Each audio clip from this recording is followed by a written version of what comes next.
ఎందుకు ప్రార్థించాలి అంటే లూకాసు వార్త 18వ అధ్యాయము 7వ వచనం చూద్దాం. దేవుడు తాను ఏర్పరచుకొనిన వారు దివారాత్రులు తన్ను గూర్చి మొరపెట్టుకొనుచుండగా వారికి న్యాయము తీర్చడా? ఆయన వారికి త్వరగా న్యాయము తీర్చును. వారి విషయమే గదా ఆయన దీర్ఘశాంతము చూపుచున్నాడని మీతో చెప్పుచున్నాను. ఇక్కడ ఇంగ్లీష్ లో చూద్దాం. Will he not avenge them speedily? Avenge okay అంటే జవాబు, వేగముగా జవాబు అనండి. ఒక్కొక్కసారి నీ ఆలస్యానికి ఆయన చాలా ఫాస్ట్గా బ్లెస్ చేస్తాడంట. ఒకవేళ జవాబిస్తే త్వరగా ఇచ్చేసాడు అనుకో, ఎవరికైనా ప్రేయర్ వెంటనే జరిగిపోయింది అనుకో, నువ్వు బాధపడాలి. లేట్ అవుతుంది అనుకో, నువ్వు అసూయపడాలి.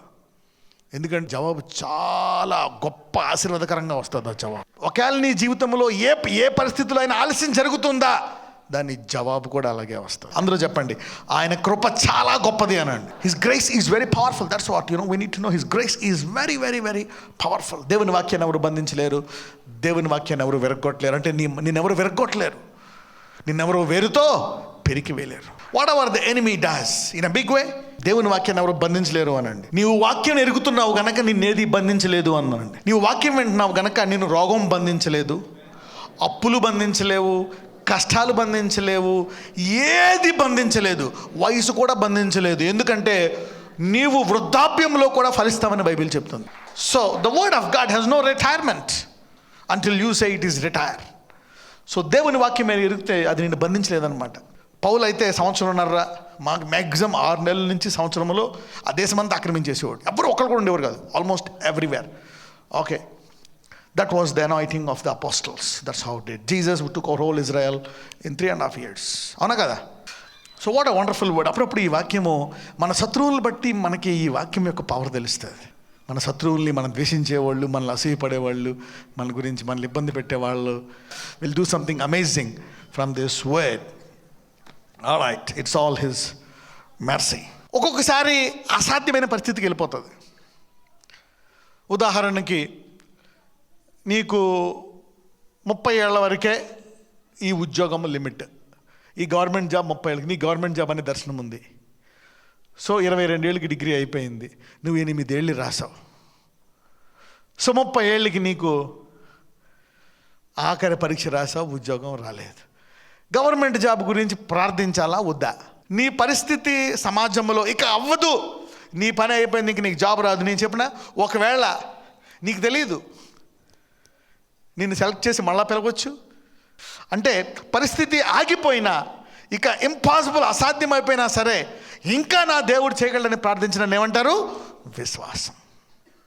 ఈరోజు వాక్యం తర్వాత అనేక మంది ప్రార్థనలకు జీవము కలుగునుగాక. ఇంకొకసారి ప్రార్థన ఎప్పుడు చేస్తామంటే, ఇక్కడ ఈ న్యాయవాదిని ఏ న్యాయవాది అంటారు? అన్యాయపు న్యాయవాది. అక్కడ ఏమని ఉంటుంది తెలుగులో చూద్దాం. ఓకే, అన్యాయస్తుడు ఇతను అన్యాయస్తుడు.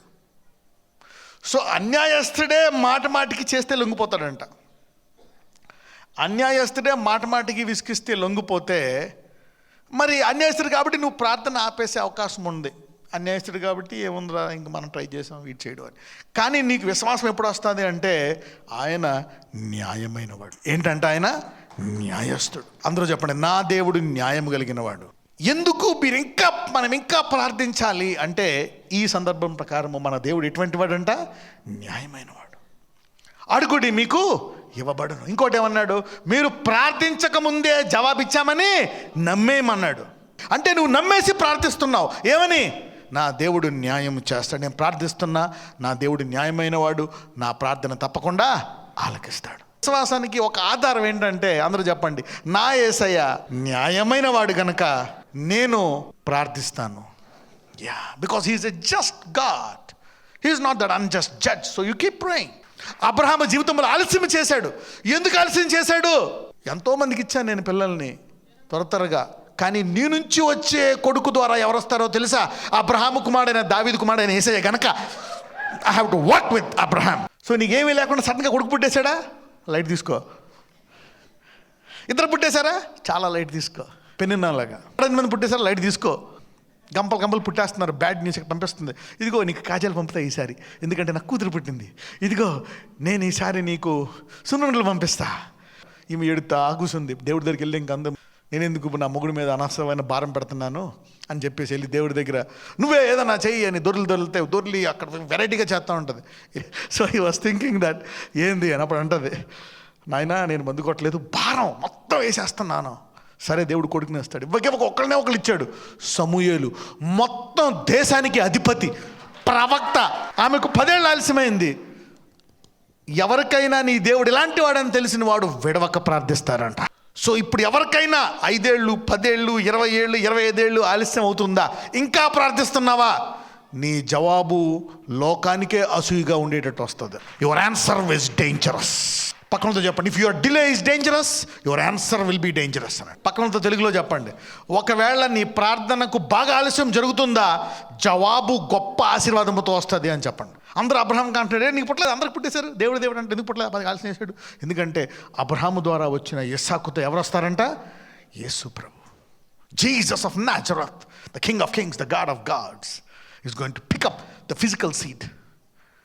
Even though he is born of the Holy Ghost by Virgin Mary, he picked up the physical seed of Abraham. మీరు చూస్తే మత్తయి సువార్తలో నోవా పేరు ఉండదు, నోవా నుంచి వచ్చాడని ఉండదు, హానోకు నుంచి ఉండదు, ఆదాము నుంచి ఉండదు, సేతు నుంచి ఉండదు. ఎవరి నుంచి ఉంటుంది? గొప్ప జవాబుకే నీ జీవితంలో ఆలస్యం జరుగుతున్నాయి. ఇలాగ ఈ జ్ఞానము తెలిసి ఇంకా నీవు దేవునికి మొరపెడుతున్నావా, దాన్ని ఏమంటారు? విశ్వాసము. ఎంతమంది మళ్ళీ ప్రార్థించడం మొదలు పెడతారు దీని తర్వాత? ఈ రోజు నుంచి నీ ప్రార్థనా జీవితం పూర్తిగా మారిపోనుగాక. Somebody is getting blessed today. 7 చూద్దాం. Let's go to 7. దేవుడు తాను ఏర్పరచుకొనిన వారు. Why God, why need to pray? నువ్వెందుకు ప్రార్థించాలంటే, నువ్వు ఆయన ఎన్నుకోలేదంట, ఆయన నిన్ను ఏర్పరచుకున్నాడంట. ఆయన నిన్ను ఏర్పరచుకొని నువ్వు ప్రార్థన చేయని ఇస్తానని కమిట్మెంట్ ఎవరిచ్చారు? ఆయన. Because he called you and he committed you, so you need to ప్రే. నువ్వు పిలువు, రక్షింపబడు. ఇదిగో ఇలాగ నేను నీ దేవుడిని, నేను నీకు దర్శనమిచ్చి నిన్ను ఎన్నుకొని నిన్ను ఏర్పరచుకొని నిన్ను ప్రార్థించమంటున్నాడు. కాబట్టి నీ ప్రార్థనకి జవాబు షూర్. అందుకే నువ్వు విశ్వాసముతో ప్రార్థన చేయాలి. నేను నా దేవుడిని ఎన్నుకోలేదు, నా దేవుడే నన్ను ఎన్నుకున్నాడు. Jesus chose me, own elect. ఇంకొకటి, ఆయన ఎందుకు మనల్ని మన ప్రార్థన ఆలకిస్తాడు అంటే, ఓన్ ఎలెక్ట్. ఇక్కడ ఓన్ అంటే we are part of God's family. కుటుంబము అనండి. ఆయన కుటుంబములో మనల్ని ఆయన చేర్చుకున్నాడు గనక మన ప్రార్థన ఆలకిస్తాడు గనక మనము ప్రార్థించడానికి బద్దులమై ఉన్నాం. ఈ విషయాలన్నీ తెలిసిన వాళ్ళే ప్రార్థన ఆపకుండా చేస్తారు, వారికి జవాబులు వస్తాయి, ఇంకా ప్రార్థిస్తూ ఉంటారు. ఇలాగ ఎప్పుడైతే సంఘము హెచ్చింపబడతాదో అప్పుడు దేవుడు అంటాడు, నేను విశ్వాసాన్ని కనుగొన్నాను. లేదా భూమి మీదకి వచ్చి ఏం దొరుకుతుంది ఆయనకి? What will Jesus, who is Jesus, who is he? Word వల్ల ఏమొస్తుంది? ఫెయిత్. సో ఆయన ఏమి ఎత్తుకుంటాడు భూమి మీద? Faith. If there is no faith for bride, he say, who are you? How can you identify the bride? ఆయన వధువుని ఎలా గుర్తుపడతాడు? వధువుకి ఏముంటుంది? వరుడు ఎవరు? వాక్యం. వధువు వాక్యం అంటే వధువుకి ఏమొస్తుంది? సో వధువుని చేసుకోవాలంటే క్వాలిఫికేషన్ ఏంటి? No faith, the bride is not ready. పక్కనలో చెప్పండి, త్వరగా రావాలంటే విశ్వాసంలో బాగా ఎదుగు అని చెప్పండి. విశ్వాస ఫలాలు చూపించు అనండి. Show the fruits of faith. So the word is looking for faith. నా వధువు వాక్యాన్ని ఫలిస్తుందా, బహుగా ఫలిస్తుందా? So he's looking for faith is the qualification of the bride. ఎవరైతే పరిస్థితులు ఎలాగొన్నా సరే దేవుని విడిచిపెట్టకుండా వెనకడగా ప్రార్థిస్తున్నారో చూడండి, హెబ్రీయులు 11:6. విశ్వాసము లేకుండా దేవునికి ఇష్టడయ్యుండుట అసాధ్యము.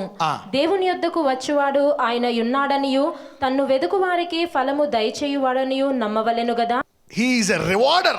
ఆయన విశ్వాసముతో ఎదుకు వాడికి ఏమిస్తాడంట? ఫలము అనండి. సో ఫలాలు నువ్వు పొందుకొని లోకం చూసి, ఓహో యేసు ప్రభువుని వెతికితే ఇన్ని ఫలాలు వస్తాయా అని లోకం ఆశ్చర్యపోతున్నప్పుడు, నోటి మీద వేలేసుకుంటున్నప్పుడు, సంఘానికి తలొగ్గినప్పుడు దేవుడు అంటాడు, ఇదిగో నా వధువు విశ్వాస ఫలంతో ఫలిస్తుంది, నాకు విశ్వాసం దొరికింది అని వధువుని వివాహం ఆడడానికి వరుడు వస్తాడు. పక్కనతో చెప్పండి, the word is looking for the faith. Talk to your neighbour and say, the God is not going to come for a crack bride అనండి. So you need to have a right minded bride. అవునా కదా? దేవుడు విశ్వాసానికి బహుమానము ఇచ్చువాడు. ఎవరైతే ఈరోజు ఇంకా ఈ వాక్యం విని ఇంకా ఆశ పెట్టుకున్నారో మీకు బహుమానము తప్పకిస్తాడు దేవుడు. God is a sure rewarder of your faith. అందరూ చేతులపైకి ఎత్తిన. నజరేయుడైన యేసయ్యా, చాలా విషయాల్లో ప్రార్థించడం ఆపేశానయ్యా, నేను ఈరోజు ప్రార్థించడం మొదలు పెడతాను. ఈరోజు ఇదిగో నా బిడ్డల గురించి ప్రార్థించడం మొదలు పెడతాను. నా భర్త మారడని నా భర్త గురించి ప్రార్థించడం ఆపేశాను.